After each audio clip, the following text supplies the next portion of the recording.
একবার এক শিয়াল নদীর তীরে ঘুরতে ঘুরতে হাঁটছিল। হঠাৎ তার নজরে পড়ল নদীর পাড়ে বড় বড় কুমির শুয়ে আছে।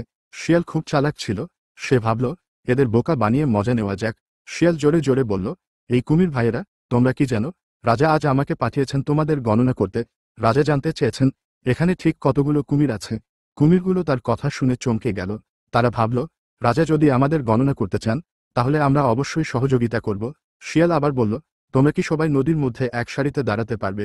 তাহলে আমি তোমাদের গুণে ফেলতে পারব। কুমিররা শিয়ালের কথায় রাজি হয়ে এক সারিতে দাঁড়িয়ে পড়ল। শিয়াল বলল, এখন আমি একে একে তোমাদের ওপর দিয়ে হাঁটব আর গুনব।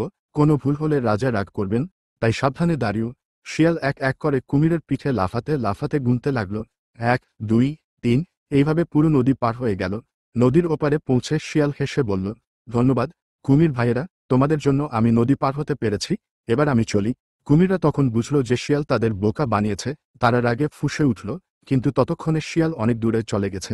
শিয়াল তখন মুচকি হেসে বলল, চালাকির জায়গায় বুদ্ধি আর বোকামির জায়গায় সতর্ক থাকা উচিত। এইভাবেই শিয়াল তার বুদ্ধি দিয়ে কুমিরদের বোকা বানিয়ে নিজেকে রক্ষা করল।